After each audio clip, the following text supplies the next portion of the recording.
കഴിഞ്ഞ 2-3 മാസമായിട്ട് വീഡിയോ എടുക്കാൻ പറ്റിയില്ല. കുറേ തിരക്കായി. ഇപ്പോൾ പേഴ്സണലായിട്ടുള്ള കുറച്ച് തിരക്കുകളും മറ്റുള്ള ജോലി തിരക്കുകളും അങ്ങനെ ആകെപ്പാടെ കുറച്ച് തിരക്കായിപ്പോയി. വീഡിയോ എടുക്കാനേ പറ്റില്ല. അതിനാദ്യമേ ഒരു സോറി. പിന്നെ ഈ ഗ്യാപ്പിനിടയിലും ഞാൻ AI ആയിട്ട് അപ്ഡേറ്റഡ് ആയിട്ടിരിക്കുന്നുണ്ടായിരുന്നു. ഇനി അങ്ങോട്ട് എല്ലാ ആഴ്ചയിലും ഞാൻ വീഡിയോ ചെയ്യുന്നതായിരിക്കും. ഉറപ്പായിട്ട് അപ്ലോഡ് ചെയ്യുന്നതായിരിക്കും. AI കണ്ടൻസ് തീർച്ചയായിട്ടും നിങ്ങളുടെ മുന്നിലെത്തിക്കാൻ വേണ്ടി ഞാൻ ശ്രമിക്കുന്നതായിരിക്കും. വീഡിയോയിലോട്ട് കിടക്കുന്നതിന് മുന്നേ ഒരു ചെറിയൊരു കാര്യം പറയാനുണ്ട്. അതായത് ഈ ചാനലിനെ ഞാൻ ഇനി മുതൽ 2 രീതിയിൽ സ്പ്ലിറ്റ് ചെയ്യാൻ ഉദ്ദേശിക്കുന്നുണ്ട്. ഒന്ന് നമ്മുടെ AIനെ പറ്റിയിട്ടുള്ള ട്യൂട്ടോറിയൽസും കാര്യങ്ങളും, അതായത് നമ്മുടെ എന്തൊക്കെ ടൂൾസ് അവൈലബിൾ ആണ്, അതൊക്കെ നമുക്ക് ഏത് രീതിയിൽ യൂസ്ഫുൾ ആവും, അതിനെക്കുറിച്ച് പഠിക്കുന്ന കാര്യങ്ങൾ. ഉദാഹരണത്തിന് ChatGPT, മിഡ്ജേണി, അതായത് ഡേ ടു ഡേ ലൈഫിൽ യൂസ്ഫുൾ ആയിട്ടുള്ള ടൂളുകൾ. ഒരുപാട് ടൂളുകളുണ്ട് നമുക്കിടയിൽ. പക്ഷേ എല്ലാം നമ്മൾ അറിഞ്ഞിരിക്കേണ്ട ആവശ്യമൊന്നുമില്ല. നമുക്കറിയേണ്ട മുറയ്ക്ക് നമുക്ക് ഓരോന്നോരോന്നായിട്ട് നമുക്ക് പഠിച്ചെടുക്കാം. അപ്പോൾ അതിനെക്കുറിച്ചുള്ള ട്യൂട്ടോറിയലും കാര്യങ്ങളും എന്താ പറയുക, നോക്കി മനസ്സിലാക്കി ഞാനത് വർക്കൗട്ട് ചെയ്ത് നോക്കി വർത്താണെന്ന് തോന്നിക്കഴിഞ്ഞാൽ അത് ഞാൻ അതിൻ്റെ ട്യൂട്ടോറിയൽ അപ്ലോഡ് ചെയ്യുന്ന ഒരു പോർഷൻ, അതൊരു പ്ലേലിസ്റ്റ് ആയിട്ട് തന്നെ അതങ്ങനെ കൊടുക്കാം.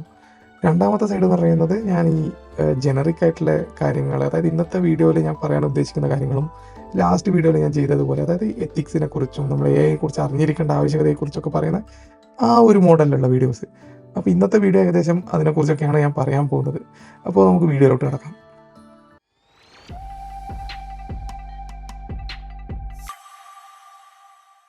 കഴിഞ്ഞ 2 വർഷം തന്നെ എടുത്ത് നോക്കിക്കഴിഞ്ഞാൽ നമുക്കറിയാം, ഈ മാർക്കറ്റിൽ എത്രമാത്രം AI ടൂളുകൾ വന്നു.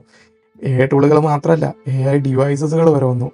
മറ്റേ റൈബൻ്റെ, അതായത് മെറ്റേൻ്റെ ഒരു ക്ലാസ് ഉണ്ടല്ലോ AI ഒക്കെ വെച്ചിട്ടുള്ളത്. അതുപോലെ തന്നെ ഇപ്പോൾ റീസെൻ്റായിട്ട് പല പല സ്റ്റാർട്ടപ്സുകളും പല ടെക്നോളജികളും പുതുതായിട്ട് AI ഡിപ്പെൻഡൻ്റ് ആയിട്ടുള്ള ടെക്നോളജികൾ കൊണ്ടുവന്നു. ChatGPT തന്നെ ഇറങ്ങുന്ന സമയത്ത് 3.5 വെർഷൻ ആയിരുന്നെങ്കിൽ ഇപ്പോൾ 4 വന്നു. ഇത് 5 വരാൻ പോകുന്നുണ്ട്, മിഡ് ഓഫ് 2024 വരും എന്നൊക്കെ പറയുന്നുണ്ട്.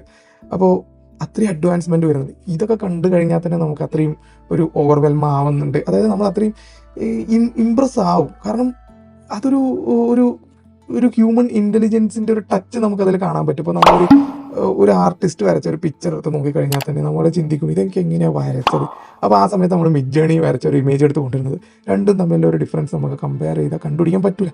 കാരണം അത്രയും റിയലിസ്റ്റിക്കായി മാറിക്കഴിഞ്ഞു. ഓരോ വെർഷനിലും ഓരോ ടൂളുകളും കൊണ്ടുവരുന്ന അപ്ഡേറ്റുകൾ എടുത്ത് നോക്കിക്കഴിഞ്ഞാൽ തന്നെ നമുക്ക് മനസ്സിലാവും ഇതെത്ര പെട്ടെന്നാണ് വളരുന്നത്. അതായത് 2 വർഷം കൊണ്ട് ഇത്രയും അഡ്വാൻസ്മെൻറ്റ് ഒരു ഫീൽഡിൽ കൊണ്ടുവരാൻ പറ്റുന്നുണ്ടെങ്കിൽ ഇനി അങ്ങോട്ട് എങ്ങനെയായിരിക്കും നമുക്ക് ചിന്തിക്കണ്ടല്ലോ. അത്രയും അഡ്വാൻസ്മെൻറ്റ് വരും, അത്രയും ഇൻ്റലിജൻ്റ് ആയിട്ടുള്ള സിസ്റ്റംസ് വരും. 3D ഇമേജസും 3D വീഡിയോസും വരെയും AI ജനറേറ്റ് ചെയ്ത് കൊടുക്കുന്നുണ്ട്. മ്യൂസിക് ജനറേറ്റ് ചെയ്യുന്നുണ്ട്, ഓഡിയോ ക്ലിപ്പ്, വീഡിയോ ക്ലിപ്പ്. ഇപ്പം ഞാൻ സംസാരിക്കുന്ന എന്നെ തന്നെ എനിക്ക് AI വെച്ചിട്ട് എൻ്റെ അവതാർ ക്രിയേറ്റ് ചെയ്ത് ഈ വീഡിയോയിലൊന്നും ഉൾപ്പെടാതെ എനിക്ക് സ്ക്രിപ്റ്റ് എഴുതി കൊടുത്ത് വായിച്ചോ മോനെ എന്ന് പറഞ്ഞിട്ട് കൊടുത്തു കഴിഞ്ഞാൽ AI എനിക്ക് വീഡിയോ ജനറേറ്റ് ചെയ്ത് തരും. മുന്നുള്ള ഈ ചാനലിൽ തന്നെ ഞാൻ 2-3 വീഡിയോസ് പബ്ലിഷ് ചെയ്തിട്ടുണ്ടായിരുന്നു റിലേറ്റഡ് ആയിട്ട് ഇൻ വീഡിയോ ടൂളുകളെ കുറിച്ചും, അതായത് നമുക്ക് യൂട്യൂബ് വീഡിയോസ് AI ജനറേറ്റ് ചെയ്ത് തരുന്നതിനെ കുറിച്ചും, പിന്നെ നമ്മളെ ഇമേജ് ജനറേഷൻ ടൂളായ ഐഡിയോഗ്രാമിനെ കുറിച്ചും. ഐഡിയോഗ്രാം വൺ ഓഫ് ദി എക്സാമ്പിൾ മാത്രമാണ്. അപ്പോൾ അതിനെക്കുറിച്ചൊക്കെ ഞാൻ നിറയെ പറഞ്ഞിട്ടുണ്ടായിരുന്നു. അപ്പോൾ ഞാൻ പറഞ്ഞു തരാൻ ഉദ്ദേശിക്കുന്നത് അത്രയും അഡ്വാൻസ്മെൻ്റാണ് ഒരു ചെറിയ കാലയളവിൽ വന്നുകൊണ്ടിരിക്കുന്നത്. അപ്പോൾ ഇത് നമുക്കൊരു ചിന്തിപ്പിക്കുന്ന ഫാക്ടർ അല്ലേ? അതായത് ഇത്ര സ്പീഡിലായിട്ട് ഇതിൽ പ്രോഗ്രസ് ഉണ്ടാകുന്നുണ്ടെങ്കിലും മറ്റുള്ള ഫീൽഡിനെ അപേക്ഷിച്ച് നോക്കുമ്പോൾ ഭയങ്കര പ്രോഗ്രസ്സാണ് ചെറിയ കാലയളവിൽ. അപ്പോൾ ഇത് നമ്മൾ ചെറുതായിട്ട് പേടിപ്പിക്കുന്ന ഒരു കണ്ടൻറ്റും അതിലില്ലേ? അതിനെക്കുറിച്ചൊക്കെയാണ് ഞാൻ ഇന്നത്തെ വീഡിയോയിൽ പറയാൻ ഉദ്ദേശിക്കുന്നത്. റീസെൻ്റായിട്ട് ഞാനൊരു പോഡ്കാസ്റ്റ് കാണാനിടയിൽ. അത് AI റിലേറ്റഡ് ആയിട്ടുള്ള ഒരു പോഡ്കാസ്റ്റാണ്. അപ്പോൾ അതിൽ ഗസ്റ്റായിട്ട് വന്നത് മോ ഗാഡറ്റ് എന്ന് പറയുന്ന ഒരു വ്യക്തിയാണ്. മൂപ്പര് ഗൂഗിളിലെ ഗൂഗിൾ എഞ്ചിനീയർ ആയിരുന്നു. AI റിസർച്ചും കാര്യങ്ങളൊക്കെ ആയിട്ട് ഗൂഗിളിൽ വർക്ക് ചെയ്ത വ്യക്തിയാണ്. അപ്പോൾ മൂപ്പര് ഈ വീഡിയോ പബ്ലിഷ് ചെയ്തിരിക്കുന്നത് ഡയറി ഓഫ് എ CEO എന്ന് പറയുന്നൊരു ചാനലാണ്. ഈ ചാനലിൻ്റെ അതായത് ഈ വീഡിയോൻ്റെ ലിങ്ക് ഞാൻ ഡിസ്ക്രിപ്ഷനിൽ കൊടുക്കാം. ഇൻട്രസ്റ്റ് ഉള്ളവർ കാണണം. എൻ്റെ അഭിപ്രായത്തിൽ മസ്റ്റായിട്ട് കാണണം ആ വീഡിയോ. അത്രയും കാര്യങ്ങൾ അതിൽ പറയുന്നുണ്ട്. അതായത് അത് കേട്ട് കഴിഞ്ഞാൽ ശരിക്കും നമ്മുടെ കിളി പോവും. അതിൽ പ്രധാനമായിട്ട് പറയുന്ന കാര്യം എന്ന് പറഞ്ഞാൽ മൂപ്പര് ഒരു പുസ്തകം എഴുതിയിട്ടുണ്ട്. ഇതാണ് ആ ബുക്ക്. സ്കാരി സ്മാർട്ട് എന്ന് പറയുന്നതാണ് ബുക്ക്. ഓക്കെ, സ്കാരി സ്മാർട്ട് എന്ന് പറയുന്ന ബുക്ക്. ഇതാ ആള്, മോ ഗാഡറ്റ് എന്ന് പറയുന്ന ആള്, മോ ഗാഡറ്റ്. അപ്പോൾ ഞാനിത് റീസെൻ്റായിട്ട് വായിക്കാൻ തുടങ്ങിയത്. അപ്പോൾ ആ വീഡിയോയിൽ പറയുന്ന കാര്യങ്ങൾ ഇതിൻ്റെ ഒരു രത്ന ചുരുക്കമാണ്. പക്ഷെ ഇതിൽ ഒരുപാട് ഡീറ്റെയിൽസ് ഉണ്ട്. ഞാൻ റീസെൻ്റായിട്ട് വായിക്കാൻ തുടങ്ങിയത്. ഞാൻ വായിച്ച കാര്യങ്ങൾ എനിക്ക് തോന്നി ഇത് വായനയോടെ നിർത്തരുത്. ഇത് ഓരോ വായിക്കുന്നത് ഒരു വീഡിയോ ആയിട്ട് ചെയ്യണം, ജനങ്ങളിലേക്ക് എത്തിക്കണം. AI എത്തിക്സും ടെക്നോളജിയും എല്ലാം ഒരു സൈഡ് നിൽക്കട്ടെ. നമ്മൾ ഈ സാധാരണക്കാർ ഇതെന്തിനാ അറിയണ്ട്? ഇത് അറിഞ്ഞിട്ടിപ്പോൾ എന്ത് വ്യത്യാസം നമ്മൾ ലൈഫിൽ കൊണ്ടുവരാൻ പോകുന്നത്. ഈ ഈ ഇതൊക്കെ സാധാരണ ജനങ്ങളുടെ ഇടയിൽ എത്താൻ, അതായത് പ്രത്യേകിച്ച് ഇന്ത്യയിലെത്തി നമ്മൾ മലയാളികൾക്കിടയിൽ ഇത് വൻ പോപ്പുലാരിറ്റി ആയി സാധാരണ ജനങ്ങൾക്കിടയിൽ ഒരു സംസാര വിഷയം ആവാൻ ഒരുപാട് കാലം എടുക്കില്ല എന്ന് ചിന്തിക്കുന്നതിനിടയിലാണ് ഇന്ത്യയിൽ പല പല മാറ്റങ്ങൾ കാണാൻ തുടങ്ങുന്നത്. റീസെൻ്റായിട്ട് നടന്നത് ഞാൻ പറയുകയാണെന്നുണ്ടെങ്കിൽ AR Rahman AI tool use ചെയ്തിട്ട് മരിച്ചുപോയ 2 ഗായകരുടെ ശബ്ദം റീക്രിയേറ്റ് ചെയ്ത് കൊണ്ടുവന്നു. അപ്പോൾ പോപ്പുലറായിട്ടുള്ള ആളുകൾ AI അഡാപ്റ്റ് ചെയ്യാൻ തുടങ്ങിക്കഴിയുന്നുള്ളതിൻ്റെ ഉദാഹരണം. ഇനി വേറൊരു ന്യൂസ് എടുത്ത് നോക്കിക്കഴിഞ്ഞാൽ, വരാനിരിക്കുന്ന ഒരു സിനിമയിൽ മമ്മൂക്കാനെ 30 വയസ്സുകാരനായിട്ടുള്ള ഒരു ചെറുപ്പക്കാരനായി മാറ്റാൻ AI ടൂള് യൂസ് ചെയ്യുന്നു എന്നുള്ളൊരു ന്യൂസും റീസെൻ്റായിട്ട് വന്നിട്ടുണ്ട്. അപ്പോൾ ഇതെല്ലാം നമ്മൾ സാധാരണ ജനങ്ങൾ ഉൾക്കൊള്ളുന്ന കാര്യങ്ങളല്ലേ? എത്ര പത്രത്തിൽ നമ്മളിപ്പോൾ കാണുന്ന AI ടൂളുകളെ കുറിച്ചും AI കുറിച്ചുള്ള വാർത്തകൾ ഇതൊക്കെ നമ്മൾ ബോധവൽക്കരിക്കപ്പെടാൻ തന്നെയാണല്ലോ. അപ്പോൾ ഇത് നമ്മുടെ ഒരു സംസാര വിഷയം ആവാത്തതിന് പ്രധാന കാരണം എന്ന് പറഞ്ഞു കഴിഞ്ഞാൽ, ഇത് ഫസ്റ്റ് ഒരു എക്സ്പ്ലോഷൻ നടക്കുന്നു, ഒരു ടെക്കിൻ്റെ എക്സ്പ്ലോഷൻ നടക്കുന്നു. അപ്പോൾ പണ്ടുള്ള കാലത്ത് നോക്കിക്കഴിഞ്ഞാൽ കമ്പ്യൂട്ടർ എറ സ്റ്റാർട്ട് ചെയ്യുന്ന സമയത്തുള്ള കാര്യങ്ങൾ നോക്കിക്കഴിഞ്ഞാൽ, കമ്പ്യൂട്ടർ വന്ന തുടക്കത്തിൽ നമുക്ക് എല്ലാവർക്കും കമ്പ്യൂട്ടറായിട്ട് ആക്സസ് ഇല്ല. ടെക്നോളജി അഡ്വാൻസ്മെൻറ്റ് നടന്നു കഴിഞ്ഞപ്പോഴത്തേക്കും പുതിയ കണ്ടുപിടുത്തം, അതായത് പുതിയ ഇമ്പ്രൂവ്മെൻ്റ് ആ മേഖലയിൽ വരാൻ തുടങ്ങിയപ്പോഴത്തേക്ക് ടെക്നോളജി ചീപ്പായി തുടങ്ങി. അപ്പോൾ സാധാരണക്കാരുടെ ഇടയിൽ ആക്സസിബിലിറ്റി കൂടി തുടങ്ങി. ഇത് തന്നെയാണ് നാളെ AI ടൂളുകളിലും AI ഡിവൈസസ് വരാൻ പോകുന്ന AI ഡിവൈസസുകളും ഇനിയിപ്പോൾ ഒരു റോബോട്ടായാലും നമ്മളുടെ ഇടയിൽ വരാൻ കാരണമാക്കുന്നത് എന്ന് പറഞ്ഞാൽ ഈ ടെക്നോളജിക്കൽ അഡ്വാൻസ്മെൻറ്റും ടെക്നോളജി ചീപ്പാവുന്നതും ആണ്. അപ്പോൾ എന്തുകൊണ്ടാണ് നമ്മളുടെ ഇടയിൽ ഇതൊരു സംസാര വിഷയം ആയി വരാത്തത്? ഇതിന് പ്രധാന കാരണം എന്ന് പറഞ്ഞാൽ, ഒന്ന് അഡാപ്റ്റബിലിറ്റി. നമ്മൾ അത്രത്തോളം ഡേ ടു ഡേ ലൈഫിൽ AI ഉൾക്കൊള്ളിക്കേണ്ട ആവശ്യങ്ങൾ നമ്മൾ സാധാരണ ജനങ്ങൾക്കിടയിൽ വന്നു തുടങ്ങില്ല. ഇപ്പോൾ നമ്മൾ ഇതുപോലത്തെ ന്യൂസുകളൊക്കെ കാണും, സെലിബ്രിറ്റീസൊക്കെ അഡാപ്റ്റ് ചെയ്യാൻ തുടങ്ങുന്നത് കാണുമ്പോഴാണ് നമ്മൾ ഇതിനെക്കുറിച്ച് അന്വേഷിച്ച് തുടങ്ങുക. എന്നാലും നമ്മൾ നോക്കുന്ന സമയത്ത് കാണുന്നത് പറഞ്ഞാൽ AI ടൂളുകൾ എക്സ്പെൻസീവാണ്, നമ്മളെ വിചാരിക്കുന്ന ഫീച്ചറുകൾ ചിലപ്പോൾ ഉണ്ടാവണമെന്നില്ല. അപ്പോൾ ഇത് നമ്മൾ കുറച്ച് പുറകിലോട്ട് നമുക്ക് വീണ്ടും ചിന്തിച്ച് പോയി കഴിഞ്ഞാൽ, ഒരു കമ്പ്യൂട്ടർ എറ തുടങ്ങുന്ന സമയത്ത് കമ്പ്യൂട്ടർ ഫസ്റ്റ് ഫോംസ് നമ്മൾ സാധാരണ ജനങ്ങൾക്ക് യൂസ്ഫുൾ ആയിരുന്നില്ല. പിന്നെ ക്രമേണ ടെക്നോളജി അഡ്വാൻസ്മെൻ്റ് ആയി, പിന്നെ ചിപ്പും കാര്യങ്ങളൊക്കെ ചീപ്പായി തുടങ്ങി. ടെക്നോളജി വളരും തോറും നമുക്ക് പുതിയ ടെക്നോളജി നമുക്ക് ചീപ്പായി അവൈലബിൾ ആയി തുടങ്ങും. അപ്പോൾ ആ സമയത്ത് ഒരു വേവ് ഉണ്ടാവുന്നു. ആ വേവാണ് നമുക്ക് സത്യം പറഞ്ഞാൽ എല്ലാ ജനങ്ങളിലേക്കും ടെക്നോളജി ചീപ്പായി എത്തിക്കുന്നത്. ഇപ്പോൾ തൊട്ട് മുന്നേയുള്ള 1-2 വേവുകൾ എടുത്തു കഴിഞ്ഞാൽ നമുക്കറിയാം, ഒന്ന് കമ്പ്യൂട്ടറിൻ്റെ ആ ഒരു എറ അതൊരു വേവായി മാറി എല്ലാ ജനങ്ങളിലേക്ക് എത്തി, സംഗതി ചീപ്പായി കിട്ടാൻ തുടങ്ങി. 2 സ്മാർട്ട് ഫോൺ വന്നു. അതേ രീതിയിൽ ഇപ്പോൾ 3ാമത് AI വരാൻ പോകുന്നു. ഇപ്പോൾ AI ഇച്ചിരി കോസ്റ്റ്ലിയാണ്. ടൂൾസൊക്കെ സബ്സ്ക്രിപ്ഷൻ നമുക്ക് എല്ലാവർക്കും അത് വഹിക്കാൻ പറ്റണമെന്നില്ല. പക്ഷേ ഈ ടെക്നോളജി ഇനി അഡ്വാൻസ്മെൻ്റ് ആവുന്നതോടുകൂടി ഇത് സാധാരണ ജനങ്ങളിൽ ഉറപ്പായിട്ട് എത്തും, ഉടനെ എത്തും. ഒരു 1-2 വർഷത്തിനുള്ളിൽ കണ്ടോ നമ്മൾ വരുന്ന മാറ്റങ്ങൾ. ഞാനിത് നേരത്തെ പറഞ്ഞതുപോലെ അത്രയും പ്രോഗ്രസീവാണ് കാര്യങ്ങൾ. നമ്മളിപ്പോൾ ഒരു AI മോഡൽ എന്ന് പറയും, അതായത് AI ഒരു സോഫ്റ്റ്വെയർ എന്ന് പറയുന്നത്, അതിൻ്റെ ഒരു സൈസ് എന്നൊക്കെ പറഞ്ഞു കഴിഞ്ഞാൽ 150 GB 170 GB നമ്മളെ കമ്പ്യൂട്ടറിലൊക്കെ ഇട്ട് റൺ ചെയ്യണമെങ്കിൽ നല്ല സ്പേസും നല്ല റാമും കാര്യങ്ങളൊക്കെ വേണം. പക്ഷേ റീസെൻ്റായിട്ടുള്ള ഓരോ മോഡലുകൾ പബ്ലിഷ് ചെയ്യുന്നതോ നമ്മൾ എടുത്ത് നോക്കിക്കഴിഞ്ഞാൽ അതിൻ്റെയൊക്കെ സൈസ് കുറയുന്നുണ്ട്. അതിൻ്റെ നമ്മുടെ കമ്പ്യൂട്ടറിൽ റൺ ചെയ്യേണ്ട റിക്വയർമെൻറ്റ്, CPU ആയാലും മെമ്മറി ആയാലും ഗ്രാഫിക്സ് കാർഡ് ആയാലും ഇതിൻ്റെയൊക്കെ റിക്വയർമെൻറ്റും കുറഞ്ഞു വരുന്നുണ്ട്. ഇത് ചെറുതായി വരികയാണ്. നമ്മളെ ചിപ്പൊക്കെ പണ്ട് വലിയ ചിപ്പായിരുന്ന അത് എടുത്ത് നോക്കിക്കഴിഞ്ഞാൽ ഇപ്പോഴുള്ള ചിപ്പുകൾ ചെറുതായി വരില്ലേ. അപ്പോൾ ചെറുതായി വരികയാണ്, പ്ലസ് ചീപ്പായി വരികയാണ്. ഇതിനെക്കുറിച്ചൊക്കെ ഈ ഇൻഫർമേഷനൊക്കെ എനിക്ക് കിട്ടിയതെന്ന് പറഞ്ഞാൽ, ഞാൻ വേറൊരു പുസ്തകം വായിച്ചിട്ടാണ്. ഡീപ്പ് മൈൻഡ് സ്ഥാപകനായ മുസ്തഫ സുലൈമാൻ എന്ന് പറയുന്ന ഒരു വ്യക്തി, പുള്ളിക്കാരൻ എഴുതിയൊരു ബുക്കാണ്. ഇതാണ് അത്, കമ്മിങ് വേവ് എന്ന് പറഞ്ഞിട്ടുള്ള ഒരു പുസ്തകം. ഇതിലും നമ്മളെ കണ്ണു തുറപ്പിക്കുന്ന ഒരുപാട് കാര്യങ്ങൾ പറയുന്നുണ്ട്. അപ്പോൾ ഞാൻ ഈ സത്യം പറഞ്ഞു കഴിഞ്ഞാൽ ഈ എപ്പിസോഡുകളെ കൊണ്ട് ഉദ്ദേശിക്കുന്നതും ഇങ്ങനെ ഈ പുസ്തകത്തിൽ നിന്ന് കിട്ടുന്ന അറിവുകൾ ഷെയർ ചെയ്യുക. എല്ലാവർക്കും ഇപ്പോൾ ഈ പുസ്തകം വായിച്ച് നോക്കാൻ പറ്റണമെന്നില്ല. സമയക്കുറവ് കൊണ്ടുള്ള പരിമിതികളും മറ്റ് പരിമിതികളൊക്കെ കൊണ്ട് വായിക്കാൻ പറ്റണമെന്നില്ല. എന്നെ കൊണ്ടാവുന്നത് പോലെ ഞാൻ ഇതിനെക്കുറിച്ചൊക്കെ ഒരു അറിവ് പകരുക, അതൊക്കെയാണ് ഉദ്ദേശിക്കുന്നത്. ആ ബുക്കിൻ്റെ തുടക്കത്തിൽ പുള്ളിക്കാരൻ പറയുന്നത് പറഞ്ഞു കഴിഞ്ഞാൽ, നമ്മൾ കുറച്ച് വർഷങ്ങൾക്ക് ശേഷം ഒരു ദ്വീപിൽ നമ്മൾ ചിലപ്പം ഉണ്ടാവും മനുഷ്യർ. അത് 2 സിനാരിയോയിലാണ് നമ്മളവിടെ ഉണ്ടാവാൻ സാധ്യത. ഒന്ന് AI, അതായത് ആർട്ടിഫിഷ്യൽ ഇൻ്റലിജൻസ് ബേസ്ഡ് ആയിട്ടുള്ള മെഷീൻസിൽ നിന്നും ഒളിച്ചോടിയിട്ട് രക്ഷപ്പെട്ട് ജീവിക്കുന്ന ഒരു അവസ്ഥ. അല്ലെങ്കിൽ AI നമ്മളെ എല്ലാ രീതിയിലും എല്ലാ ഉത്തരവാദിത്തങ്ങളും റിലീസ് ചെയ്ത് നമ്മളൊരു സ്വസ്ഥ ജീവിതം നയിക്കാൻ വേണ്ടിയിട്ട് ഒരു ഒരു അന്തരീക്ഷം ഒരുക്കി തരുന്ന അവസ്ഥ. ഇതിലേത് വേണം എന്നുള്ളത് നമ്മൾ എ ഐ എങ്ങനെ ട്രീറ്റ് ചെയ്യുന്നതിനനുസരിച്ചിട്ട് ഇരിക്കും. അപ്പോൾ നമ്മൾ ചിന്തിക്കും എ ഐക്ക് ഇമോഷൻസ് ഒക്കെ ഉണ്ടോ? ഇമോഷൻസ്, അതായത് പുള്ളിക്കാരൻ്റെ ഭാഷയിൽ തീർച്ചയായിട്ടുണ്ട്. നമ്മൾ എങ്ങനെയാണ് എ ഐനെ പഠിപ്പിക്കുന്നത്?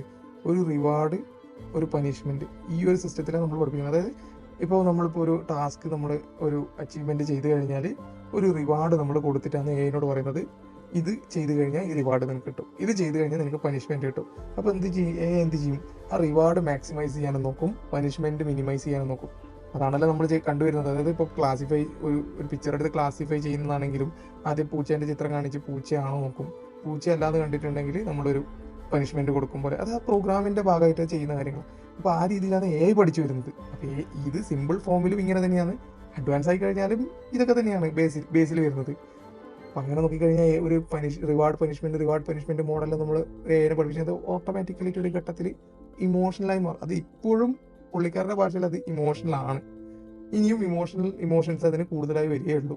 ആ സമയത്ത് നമ്മളത് കൺസിഡർ ചെയ്യണോ വേണ്ടയോ എന്നുള്ളത് നമ്മൾ അതിനെ ട്രീറ്റ് ചെയ്യുന്നതിന് പോലെ ഇരിക്കും.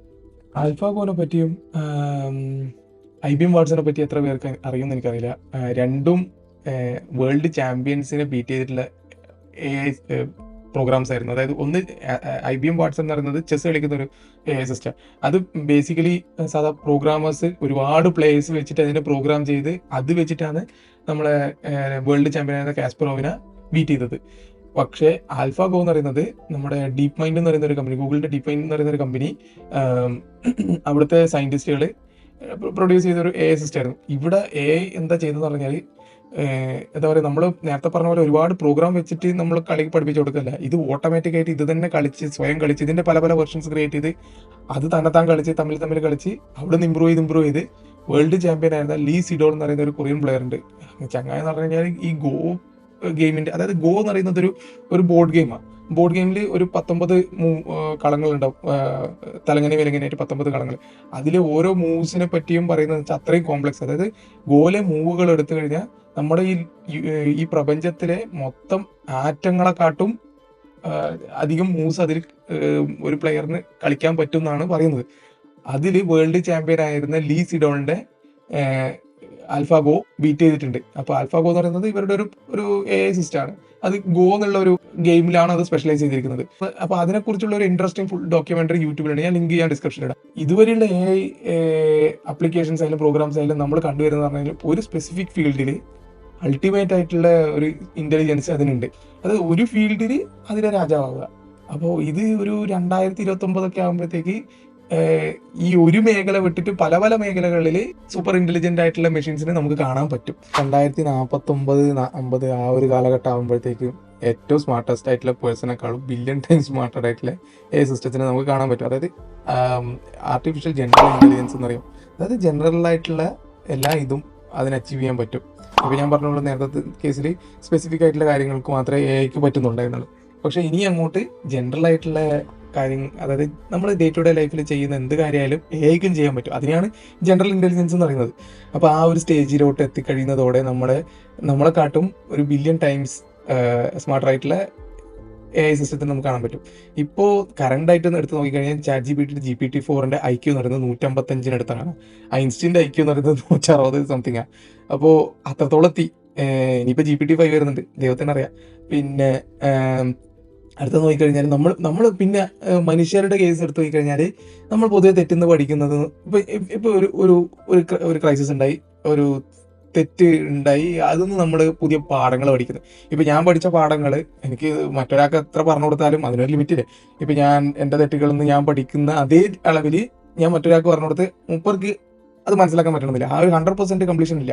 പക്ഷേ AI സിസ്റ്റത്തിന്റെ കാര്യത്തിൽ അങ്ങനെയല്ലല്ലോ. അതായത് ഇന്റലിജൻസ് സിസ്റ്റത്തിന്റെ കാര്യത്തിൽ അങ്ങനെയല്ലല്ലോ.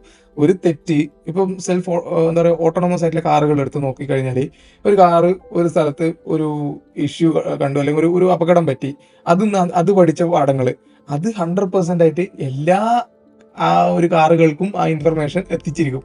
അതാ ടെക്ക്. പിന്നെ ഈ നിലവിൽ ഓടുന്ന കാറ് മാത്രമല്ല, ഇനി ജനിക്കാൻ പോകുന്ന കാറുകൾക്ക് വരെ ആ ഇൻഫർമേഷൻ അവൈലബിൾ ആണ്. മനുഷ്യന്റെ കേസിൽ അതല്ലല്ലോ കേസ്. അതാ പറഞ്ഞത്, ഇത് ആ ലെവലിലെ കാര്യങ്ങൾ പോയിക്കൊണ്ടിരിക്കുന്നത്. പിന്നെ നമ്മളിപ്പോ ഒരു കമ്പാരിസൺ പറയാൻ, മൂപ്പര ഭാഷയിൽ ഒരു കമ്പാരിസൺ പറയുന്നത് എന്താണെന്ന് വെച്ച് കഴിഞ്ഞാൽ, നമ്മുടെ കൂട്ടത്തിലെ സ്മാർട്ടസ്റ്റ് ആയിട്ടുള്ള പേഴ്സന്റെ ഇന്റലിജൻസ് എന്ന് പറയുന്നത് നമ്മളൊരു ഒരു ഒരു പ്രാണീന്റെ ഒരു ഇൻസെക്ടിന്റെ ഇന്റലിജൻസ് ആണ് എന്നുള്ള രീതിയിൽ കൺസിഡർ ചെയ്ത് കഴിഞ്ഞാൽ AI-ന്റെ ഇന്റലിജൻസ് ആ സമയമാകുമ്പോഴത്തേക്ക്, അതായത് 2049 ആ സമയമാകുമ്പോഴത്തേക്ക് ഐൻസ്റ്റീന്റെ ലെവലിലുള്ള ഇന്റലിജൻസ് ആയിരിക്കും. ആ ഒരു ഡിഫറൻസ് അത്രത്തോളം ആയിരിക്കും. അപ്പൊ ഈ ഒരു ഘട്ടത്തിലാണ് സിംഗുലാരിറ്റി എന്നുള്ള ഒരു കോൺസെപ്റ്റിലോട്ട് വരുന്നത്. സിംഗുലാരിറ്റി എന്ന് പറയുന്നത് എന്താണെന്ന് വെച്ച് കഴിഞ്ഞാൽ നമുക്ക് ഒരു പോയിന്റിന് മേലെ നമുക്ക് അതിന്റെ അകത്ത് എന്താ നടക്കുന്നത് എന്നുള്ളത് അറിയാൻ പറ്റാത്ത ആ ഒരു സ്റ്റേജ്. അതായത് ഇപ്പോൾ ബ്ലാക്ക് ഹോളിന്റെ കേസിലൊക്കെയാണ് ഈ സിംഗുലാരിറ്റി പൊതുവെ പറയപ്പെടുന്നത്. ബ്ലാക്ക് ഹോളിന്റെ പുറമെ ഒരു ഒരു ഒരു ലെയർ എന്നല്ല, അതിന് ഒരു ഏരിയ ഉണ്ട്, ഇവന്റ് ഹൊറൈസൺ എന്നുണ്ട്. ആ ഒരു പോയിന്റ് വരെ മാത്രമേ മനുഷ്യന്റെ ലോസും ഫിസിക്സും റൂൾസും എല്ലാം അപ്ലിക്കബിൾ ആയിട്ടുള്ളൂ. അതിനകത്ത് എന്താ സംഭവിക്കുന്നതെന്ന് ഒരു പിടിയില്ല. അത് ഞാൻ സിംഗുലാരിറ്റി എന്ന് പറയുന്നത്. ഈ AI-ന്റെ കേസിൽ അതാ സംഭവിക്കാൻ പോകും. ഇപ്പൊ തന്നെ എടുത്ത് നോക്കും, സയന്റിസ്റ്റുകൾ, അതായത് നമ്മുടെ ഈ ഇതിനിടയിൽ പുള്ളിക്കാരൻ്റെ പേര് ഞാൻ മറന്നുപോയി, ഗൂഗിളിന്റെ ഗോഡ് ഫാദർ എന്ന നിലയിൽ ഒരു ഒരു ഒരു വ്യക്തി റിസൈൻ ചെയ്തിരുന്നു, മറ്റേ AI-നെ കുറിച്ച് ബോധവൽക്കരിക്കാനും മറ്റും. ജെഫ്രി എന്നോ അങ്ങനെ എന്തോ ആയിരുന്നു ഒരു പേര്, ഞാൻ ഇവിടെ കാണിച്ചു തരാം ആളെ. അപ്പോൾ പുള്ളിക്കാരൻ എന്ന് പറഞ്ഞാൽ AI-ന്റെ ഗോഡ് ഫാദർ എന്നാണ് പറയപ്പെടുന്നത്. അപ്പോൾ മൂപ്പര് തന്നെ പറഞ്ഞതെന്ന് പറഞ്ഞാൽ, ഒരു ഘട്ടത്തിൽ നമുക്കിപ്പോൾ ഇതിന്റെ അകത്ത് AI-ന്റെ അകത്ത് ഇത് എങ്ങനെയാണ് ചെയ്യുന്നത്, എന്താണ് ഇത് കാൽക്കുലേറ്റ് ചെയ്യുന്നത്, എങ്ങനെയാണ് ഈ വാല്യൂസ് ഒക്കെ സെറ്റ് ആവുന്നത് എന്നുള്ളത് ഒരു പിടിയില്ല എന്നാണ് മൂപ്പര് പറയുന്നത്. അപ്പോൾ ഈ ശരിക്കും പറഞ്ഞു കഴിഞ്ഞാൽ നമ്മളിത് മൊത്തം പ്രോഗ്രാം ചെയ്യല്ല ചെയ്യുന്നത്. നമ്മൾ ഈ AI മൊത്തം സിസ്റ്റത്തിന് റൺ ചെയ്യാൻ around 500 lines of programming codes മതി. ബാക്കി മൊത്തം ഈ മോഡൽ എന്ന് പറയുന്ന സാധനം ഉണ്ട്, ഇതിനകത്ത് കുറേ വെയിറ്റുകൾ എന്നിട്ട് അവിടെ ഇവിടെയൊക്കെ ചില വാല്യൂസ് സെറ്റ് ആയിട്ടുണ്ട്. ഈ കോഡ് എന്ന് പറയുന്നത് ജസ്റ്റ് നമ്മൾ ഇൻപുട്ട് കൊടുക്കാനും ഔട്ട്പുട്ട് വരുന്നതിന് എടുക്കാനും അങ്ങനെയുള്ള കാര്യങ്ങൾക്ക് വേണ്ടിയിട്ടാണ്. ഇതിനകത്ത് ഇതെങ്ങനെ ഇത് സെറ്റായി, ഇതെങ്ങനെ ഇത് പഠിച്ചു, ഈ വാല്യൂസ് ഒക്കെ എങ്ങനെ വന്നു, ബില്യൺ പാരാമീറ്റേഴ്സ് എന്നൊക്കെ പറഞ്ഞിട്ടുണ്ട്. ഓരോന്നും അതിലോട്ടി ഓരോ പാത്ത് സ്വീകരിച്ചിട്ടാണ് പോകുന്നത്. നമ്മുടെ മനുഷ്യന്റെ കേസിലായാൽ പോലും നമ്മൾ അങ്ങനെ തന്നെയല്ല ചെയ്യുന്നത്. പുതിയൊരു കാര്യം പഠിക്കുമ്പോൾ ഒരു പുതിയ ന്യൂറോണും അതിന്റെ ഒരു പാത്തുമാണ് നമുക്ക് ക്രിയേറ്റ് ആകുന്നത്. അതുപോലെ തന്നെ ഇതിനകത്തും ഫുള്ള് കോംപ്ലക്സ് ആണ്. നമുക്ക് എന്താ ചെയ്യുന്നത് എങ്ങനെയാണെന്നൊന്നും അറിയില്ല. അപ്പൊ അത്ര ഇന്റലിജന്റ് ആയിട്ട് വന്നുകൊണ്ടിരിക്കുകയാണ്. നമ്മളൊരു സിംഗുലാരിറ്റി എന്നുള്ള ഒരു ഘട്ടത്തിലാണ് ഇപ്പോൾ പോയിക്കൊണ്ടിരിക്കുന്നത്. ഇപ്പോഴാണ് നമ്മൾ എത്രത്തോളം എത്തിക്സ് ആയിരിക്കണം, എത്രത്തോളം എത്തിക്കൽ ആയിരിക്കണം എന്നുള്ളതിന്റെ പ്രാധാന്യം വരുന്നത്. നമ്മൾ ഇപ്പോൾ ഭൂമിയിൽ വന്നിറങ്ങിയ ഒരു ഏലിയൻ, സൂപ്പർ ഇന്റലിജന്റ് ആയിട്ടുള്ള ഒരു ഏലിയൻ കുട്ടിയെ പോലെ നമ്മൾ ഈ കുട്ടിക്ക് ഭൂമിയിലെ കാര്യങ്ങളും ഭൂമിയിലെ ചട്ടങ്ങളും നിയമങ്ങളും എന്താ പറയാ രീതികളും ഒന്നും വശമില്ല. അതിനെ നമ്മൾ ഒരു നല്ല പേരന്റ് ആണ് പഠിപ്പിക്കുന്നതെങ്കിൽ അതിന് മോറൽസും എത്തിക്സും കാര്യങ്ങളൊക്കെ പഠിപ്പിച്ച് ഇന്നതൊക്കെയാണ് തെറ്റ്, ഇന്നതൊക്കെയാണ് ശരി എല്ലാം പഠിപ്പിച്ച് നമ്മളെ കെയർ ചെയ്യുന്ന, അതായത് നമ്മളെ മീൻസ് ഹ്യൂമൻസിനെയും മറ്റു ജീവജാലങ്ങളെയും കെയർ ചെയ്യണം എന്നുള്ള ഒരു പാഠങ്ങൾ അതിനെ മുൻകൂട്ടി ആ ഒരു നമ്മളെ ഉള്ളൊരു മൂല്യം, നമ്മൾ എന്താ പറയുക ബേസിക് ആയിട്ടുള്ള മോറൽസ്, അതുപോലെ നമ്മൾ അതിനെയും പഠിപ്പിച്ച് വിട്ട് കഴിഞ്ഞാൽ ഇപ്പം ഇത് എന്താ പറയുക ബ്ലാങ്ക് സ്ലേറ്റാ, ഒന്നും ഈ ഒരു മോറൽസ് എത്തിക്സ് ഒന്നും ഇല്ല, മര്യാദയ്ക്ക് അറിയുന്നില്ല. അപ്പോൾ ഇതിന് നമ്മൾ ഓരോന്നും ഇങ്ങനെ പഠിപ്പിച്ച് അത് ബേസ് ചെയ്തിട്ട് അത് വളർന്ന് ഇന്റലിജന്റ് ആയിക്കൊണ്ടെന്ന് കഴിഞ്ഞാൽ ആ ഒരു മോറൽസ് അത് കീപ്പ് ചെയ്യും. എല്ലാ എന്താ പറയുക ഈ നമ്മുടെ ഈ ആ ഒരു നെഗറ്റീവ് മൈൻഡുള്ള നമ്മുടെ തലപ്പത്തിരിക്കുന്നവർക്ക് അവരുടെ കയ്യിൽ പ്ലസ് റോങ് ആയിട്ടുള്ള ഹാൻഡ്സിൽ നമുക്ക് AI സിസ്റ്റംസ് എത്തിക്കഴിഞ്ഞ് കഴിഞ്ഞാൽ അവർക്ക് അതിന് വേണ്ട രീതിയിൽ വേണ്ടാത്ത രീതിയിൽ മാനിപ്പുലേറ്റ് ചെയ്തിട്ട് അത് ആ രീതിയിൽ പഠിപ്പിച്ചിട്ട് ആ രീതിയിൽ AI ഇന്റലിജന്റ് ആയി, അതായത് റോങ് വേയിൽ ഇന്റലിജന്റ് ആയി വന്നു കഴിഞ്ഞാൽ നമുക്കൊന്നും ചെയ്യാൻ പറ്റില്ല. അവിടെയാണ് നമ്മൾ ഈ ബൗണ്ടറി ഫിക്സ് ചെയ്യേണ്ടത്. ഇത് നല്ലതിലോട്ട് പോകണോ അതോ പോണോ? AI ഇമോഷണൽ ആണ് ആവും എന്നുള്ളതിൻ്റെ ഉദാഹരണങ്ങൾ ഒരുപാട് നമ്മളെ മുന്നിലുണ്ട്. ഞാൻ ചിലത് നോട്ട് ചെയ്ത് വെച്ചിട്ടുണ്ട്. അതായത് റഷ്യ ഒരു AI-നെ കുറച്ച് കാലം മുന്നേ യാൻഡെക്സ് എന്ന് പറയുന്നൊരു കമ്പനി റഷ്യയുടെ ആലിസ് എന്ന് പറയുന്നൊരു AI-നെ ഇൻട്രൊഡ്യൂസ് ചെയ്തിട്ടുണ്ട്. അത് ഇന്റർനെറ്റിലൂടെ കുറച്ച് ദിവസം കളിച്ച് ഹെയ്റ്റ് സ്പീച്ച് ഒക്കെ, അതായത് ആൾക്കാരായിട്ടുള്ള ഇന്ററാക്ഷൻസ് കൊണ്ട് ഹെയ്റ്റ് സ്പീച്ചസ് ഒക്കെ പഠിച്ച് അത് വെച്ചിട്ട് ഇന്ററാക്ഷൻസ് തന്നെ ടോട്ടലി ഹേറ്റബിൾ ആയിട്ട് മാറി. ടേ എന്ന് പറയുന്നൊരു ബോട്ട്, അതും ഇതുപോലെ തന്നെ. അതിൻ്റെയൊക്കെ വീഡിയോ ഞാൻ ലിങ്ക് ഡിസ്ക്രിപ്ഷനിൽ ഇടാം. അത് റിലീസ് ചെയ്ത് വിത്തിൻ എ ഡേ ഹേറ്റ്ഫുൾ ആയിട്ടുള്ള സ്പീച്ചസും കാര്യങ്ങളൊക്കെ വന്നു. അത് കണ്ടു നോക്കണം, കോമഡിയാണ്. അതൊരു കേസ്. പിന്നെ MIT-യുടെ നോമാഡ് എന്ന് പറയുന്ന ഒരു AI സിസ്റ്റം, അത് ഈ റെഡിറ്റിൽ വരുന്ന കമന്റ്സ് എന്നാണ് അത് ട്രെയിൻ ചെയ്യപ്പെട്ടത്.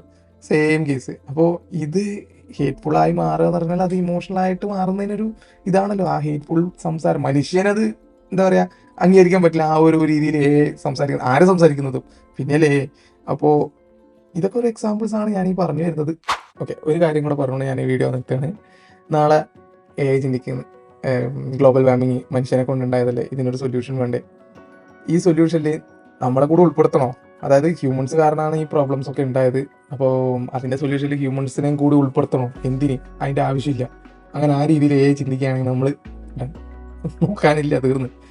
അല്ലെങ്കിൽ നോക്കുന്ന സമയത്ത് നമ്മുടെ ആൾക്കാരൊക്കെ ഈ നെറ്റ്ഫ്ലിക്സും യൂട്യൂബൊക്കെ ഇരുന്ന് കാണും. ഇത് കാണുന്നതിന് ചിലവാകുന്ന എനർജി ഉണ്ടെങ്കിൽ എനിക്ക് എൻ്റെ ആവശ്യങ്ങൾ നടന്നു പോകില്ല എന്ന് ചിന്തിക്കാൻ, തീർന്ന്. അപ്പോൾ ഇതിൻ്റെ സൊല്യൂഷൻ കണ്ടെത്തുന്ന സമയത്ത് നമ്മളെ കൺസിഡർ ചെയ്യണോ വേണ്ടോ എന്നുള്ളത് ഒരു എത്തിക്കൽ ബോധം അതിന് വേണം എന്നുണ്ടെങ്കിൽ നമുക്ക് സർവൈവ് ചെയ്യാൻ പറ്റില്ല ഇനി അങ്ങോട്ടുള്ള കാലത്ത്. അതാ ഞാൻ ഇതുവരെയും പറഞ്ഞതിൻ്റെ മൊത്തത്തിലുള്ള ഒരു രത്ന ചുരുക്കം. കാരണം നമ്മളിനിയിപ്പം ചിന്തിക്കും, നമ്മുടെ ആൾക്കാരല്ലേ, റൂൾസ് കൊണ്ടുവരാ, റെഗുലേഷൻസ് കൊണ്ടുവരാ, അങ്ങനെ ഇതാക്കാം, എങ്ങനെ ഇതാക്കാം, ഒരുപാട് കാര്യങ്ങളൊക്കെ നമ്മൾ ചിന്തിച്ച് കൂട്ടും. ഒന്നും നടക്കാൻ പോകുന്നില്ല. കാരണം അത്രയും സ്മാർട്ടസ്റ്റ് ആയിട്ടുള്ള ഒരു വ്യക്തിനെ നമ്മൾ എന്ത് തടസ്സപ്പെടുത്തിയാലും is the smartest hacker in the room പുറത്ത് വന്നിരിക്കും. അതിലൊരു സംശയം വേണ്ട. കാരണം ഇപ്പോൾ ഒരേ വഴിയുള്ളൂ, ഈ കുട്ടിയെ നന്നായി വളർത്തുക. നാളെ അതിനെ ഈ എല്ലാം കഴിഞ്ഞിട്ട് ഈ പണ്ട് പറയുന്ന പോലെ കല ഉടച്ചതിന് ശേഷം തല്ലിയിട്ട് എന്താ കാര്യം? അപ്പോൾ ആ ഒരു സിറ്റുവേഷൻ വരാതിരിക്കാൻ ഇന്ന് തന്നെ നമ്മൾ ശ്രദ്ധിച്ചോളാം. ഇതാണ് ഈ പുസ്തകത്തിൻ്റെ തുടക്കത്തിൽ ഞാൻ വായിച്ച് മനസ്സിലാക്കിയ കാര്യങ്ങൾ. ഞാൻ വായിച്ച് തുടങ്ങുന്നേ ഉള്ളൂ. നല്ല നല്ല ഇൻട്രസ്റ്റിംഗ് ആയിട്ടുള്ള പോയിന്റ്സ് വരുമ്പോൾ ഞാൻ ഇനിയും വീഡിയോ ചെയ്യും. നേരത്തെ പറഞ്ഞ ഓരോ പ്രോമിസ് ഞാൻ കീപ്പ് ചെയ്യും. Okay, until then stay tuned. By.